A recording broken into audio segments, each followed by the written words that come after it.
Welcome to happy entertainment channel. నమస్తే అండి అందరికీ. ఈరోజు ఈ వీడియోలో చెన్నకేశవ స్వామి కడప డిస్టిక్లో ఆంధ్రప్రదేశ్ రాష్ట్రానికి చెందిన ఎరుగుడిపాడు లక్ష్మీ చెన్నకేశవ స్వామి గుడి యొక్క విశేషాలు తెలియజేస్తున్నాను.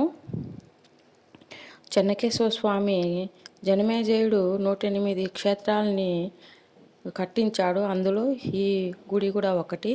ఇక్కడ స్వామి శిథిలావస్థలో ఉన్నప్పుడు మాచిరెడ్డి అనే భక్తుడు కలలో కనపడి గుడి కట్టించమని చెప్పినప్పుడు ఆయన కుటుంబ సభ్యులందరూ ఈ గుడిని కట్టించారు. ఆ కట్టే టైంలో ఒక మదపటి ఏనుగు వచ్చి అందరిని ఇబ్బంది పెడుతున్నప్పుడు ఈ మాచిరెడ్డి అనే అతను స్వామి దగ్గర పుష్పాలు తీసుకెళ్ళి అతనికి ఆ ఏనుగుకి ఇచ్చినప్పుడు ఆ ఏనుగు తన పాన్ని తగ్గించుకొని స్వామి పాదాల చెంతనే పూలను ఉంచి అది వినంబరంతో ప్రణమిల్లి మళ్ళీ రాజుగారి దగ్గరికి వెళ్ళిపోయింది. అందుకు ఆ ఇంటి వారిని ఏనుగు అనే ఇంటి పేరు సార్థకమైంది. అందరికి ఇంటి ఎలువెల్పుగా చెన్నకేశవ స్వామి ప్రసిద్ధి చెందారు.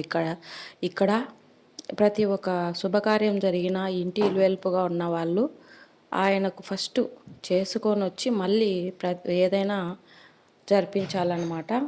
ఈ లక్ష్మీ చెన్నకేశవ స్వామి విష్ణు క్షేత్రాలలో ఈ గుడి కూడా చాలా ప్రసిద్ధి చెందినది. ఇక్కడ తొలి తెలుగు శాసనం రాశారు. అంటే ఎక్కడ తెలుగులో శాసనం రాయలేదు. ఈ గుడిలోనే రేనాటి రాజులు తొలి శాసనం రాశారు. అది ఈ గుడి యొక్క ప్రసిద్ధి.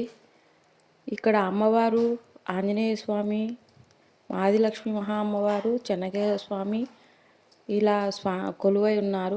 ప్రతి ఒక్క గుడిలో వినాయక స్వామి ప్రథమంగా కనిపిస్తారు. కానీ ఇక్కడ గుడికి క్షేత్రపాలకుడు వినాయకుడు కాబట్టి గుడి వెనుకల సైడ్గా ఉంటుంది.